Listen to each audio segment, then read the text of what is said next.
What was supposed to be a standard late-night interview turned into one of the most unexpected and incendiary confrontations in recent television history. On last night's Late Show with Stephen Colbert, a scheduled conversation between host Stephen Colbert and tech mogul Elon Musk quickly spiraled out of control, erupting into a verbal clash that left audiences stunned and social media ablaze. It began innocently enough. Colbert opened with a light jab at Tesla's persistent delays, and then moved on to more serious topics: Mars colonization, AI safety, and Neuralink. Musk was composed, answering with his usual blend of technical depth and occasional dry humor. But around the 15-minute mark, the tone of the interview took a hard turn. Colbert, known for his confrontational style when towing the line of political and social commentary, abruptly shifted the conversation. "Elon, let's talk about something that's been bothering a lot of people," Colbert said, glancing at his audience with a faint smile that belied the gravity of what was coming. "You talk about progress, about building the future. But how can you claim to be a visionary when you can't even respect your own child's identity?" Musk paused. "I'm not sure what you're referring to." Colbert leaned in. "I'm talking about your refusal to accept your daughter's transition. How can you, someone who's constantly talking about evolving humanity, still hold on to such outdated, borderline medieval ideologies when it comes to gender identity? Isn't that, frankly, transphobic?" A gasp rippled through the audience. Musk's jaw visibly tightened. "I love my child," he said carefully. "But this isn't something to be solved on national television with an ambush." Colbert didn't let up. "Is it an ambush, or are you just not used to people challenging the hypocrisy of your so-called futuristic ideals? You talk about free speech, but your language empowers people who want to erase the identity of trans youth. Isn't it time to admit that maybe, just maybe, you're not the man of progress you pretend to be, but a prisoner of your own rigid, traditional upbringing?" The room went still. Musk leaned forward. "Stephen," he said, voice low, "do you really want to have this conversation here now?" Colbert nodded. "Why not? Isn't the future what you're building? Shouldn't you be held accountable for how you treat the people in your own life?" The tension in the room was thick enough to cut with a knife. Musk exhaled slowly and, for a moment, looked down at his hands. "What you're doing right now," he said slowly, "isn't advocacy. It's performance. And worse, it's exploiting something deeply personal between a parent and a child for the sake of a viral moment." The audience was silent. Colbert blinked but didn't back down. "Elon, your child wants to be seen, respected. Do you not believe she deserves that?" "I believe," Musk replied, eyes narrowing, "that children deserve the truth. That identity shouldn't be shaped by social contagion. That parents have a duty to protect their children, even when it makes them the villain in a story written by others." Colbert sat back. "So you're saying your daughter's transition is, what, a phase? A delusion?" "I'm saying," Musk snapped, "that there's an entire culture right now, online, in schools, in media, that pushes unstable children toward irreversible decisions and punishes anyone who hesitates. It doesn't make me transphobic to question that. It makes me a father." His voice cracked slightly on the word father. The crowd stirred, some murmuring, others applauding uncomfortably. Colbert, not expecting Musk to go on the offensive, tried to regain control. "You sound like you're parroting conspiracy theories about woke culture," he said. "Is this really the hill you want to die on?" Musk's expression turned colder. "You don't understand what woke culture actually is. You think it's kindness, but it's not. It's coercion masquerading as empathy. It's mass conformity enforced by shame. It tears families apart and silences honest questions," Colbert interrupted, visibly frustrated now. "Honest questions?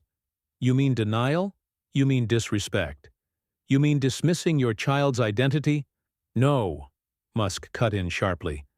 I mean asking what happens when a vulnerable child in pain is given validation instead of support. I mean wondering why therapists and doctors fast-track life-altering treatments instead of digging into what's really wrong. You don't get to call that compassion. That's negligence. A visible crack formed in Colbert's demeanor. He looked taken aback, unsure if he should escalate or de-escalate. Musk leaned in again, eyes intense. I know what I've lost. You don't. You sit there and judge, from your safe seat behind applause signs and a teleprompter. But when you lose your child, not physically, but mentally, spiritually, because the world convinced them that being who they are is something to escape from, it destroys you. The studio was silent again. You could hear a pin drop. Musk's voice had taken on a tremor. She doesn't speak to me anymore, he said quietly. I still love her. But the person I raised is gone. Colbert stared at him, clearly not prepared for the emotional depth of that answer.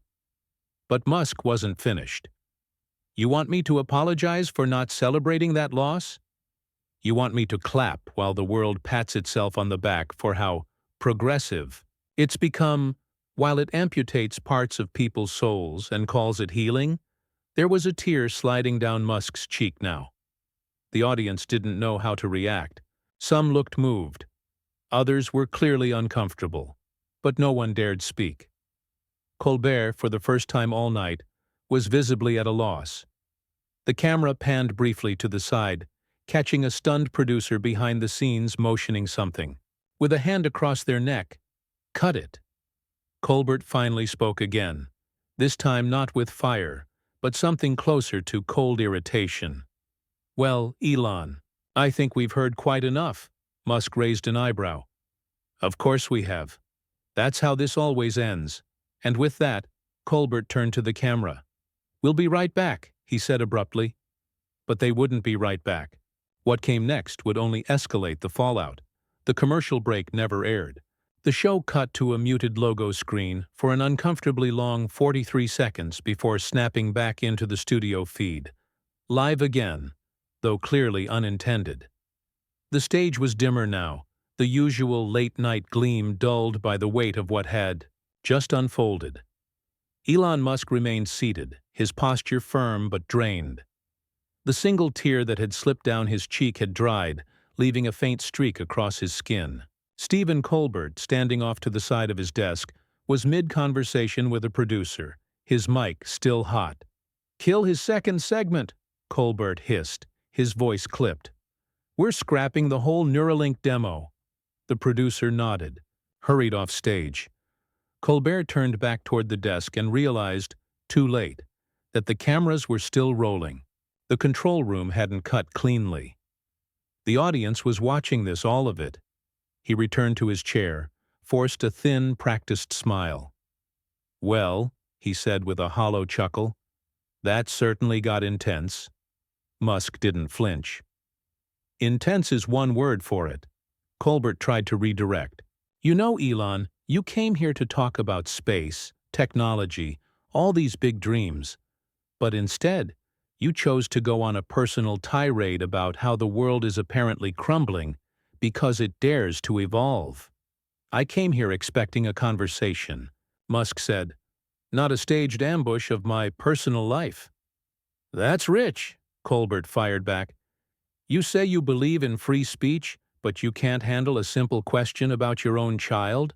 "No," Musk said, calm returning to his voice. "I can handle questions. What I can't abide is moral grandstanding wrapped in applause lines.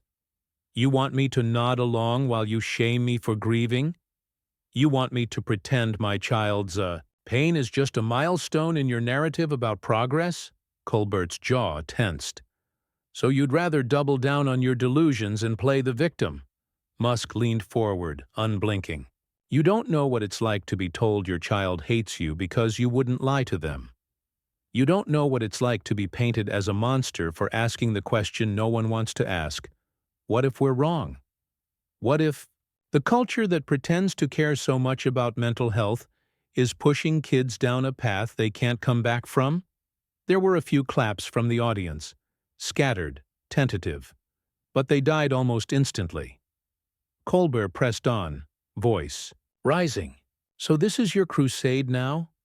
Woke culture is to blame for everything? Give me a break. You're not Galileo. You're just a billionaire with a victim complex. Musk didn't blink. You think I enjoy this? Do you think I wanted to become the face of something like this? I've got rockets to launch, companies to run. But none of it matters when I come home to silence. When the person I raised sees me as the enemy because society told them that being confused means you're broken and need to be fixed, and that anyone who hesitates, even for love, is evil. He stopped, exhaled. I used to think technology was our biggest challenge. AI, climate change, interplanetary survival. But none of that scares me as much as this cultural virus, one that rewards outrage and punishes doubt, that labels discomfort as hate and dissent as violence. Colbert scoffed. You're just trying to intellectualize bigotry. Musk's voice lowered. And you're trying to sentimentalize indoctrination. There it was, the line that landed with the force of a sledgehammer. Colbert's expression shifted. First confusion, then indignation. He looked at the audience, expecting a laugh or cheer, but none came. The crowd was locked in something else now. Discomfort, curiosity, even sympathy. Musk sat back for the first time looking genuinely fatigued. Do you know what it's like to be powerless, Stephen? To have more resources than almost any person alive and still feel helpless to protect your own child? To see them swallowed by an ideology that says love is measured by compliance, not courage? Colbert rubbed his eyes. All right, I think we're done here. Musk's lips twitched. You invited me.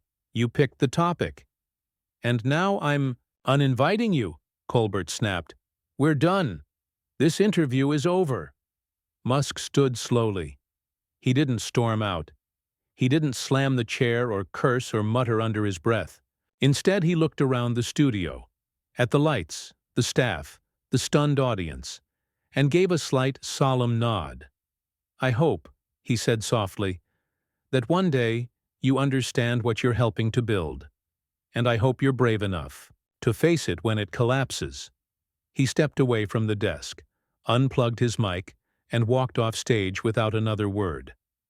The camera followed him for a moment, capturing a glimpse of a man not just frustrated, but deeply, visibly wounded. And then, cut. Back at the desk, Colbert sat in silence, his smile long gone. There was no clever sign-off, no punchline, no pivot. The gravity of the moment had flattened the show's usual buoyancy. After several long seconds, the screen faded to black. In the hours that followed, clips of the confrontation exploded across the internet. Social media fractured into predictable factions, some praising Musk's candor and courage, others accusing him of weaponizing personal pain to mask regressive views. Hashtags like Colbert vs. Musk, Woke Mind Virus, and The Late Show Meltdown trended worldwide. But no one could deny one thing. It was real. There was no PR shield, no choreographed banter, no neat bow of resolution. Just two men, on opposite ends of a cultural fault line, colliding in full view of the world. By morning, pundits had already declared it a defining moment in the modern culture war. Colbert's camp released a short statement reaffirming their commitment to empathy and inclusion. Musk posted a single tweet. The truth doesn't care who it offends, but it will still hurt. The clip would go on to become one of the most viewed segments in late-night history, but no rerun of it ever aired on network television. The fallout lingered for days, weeks even, but the moment itself, raw and unscripted, would never be forgotten. Two men sat under studio lights, both believing they were right. Only one walked out, and whether you agreed with him or not, he walked out with the final word.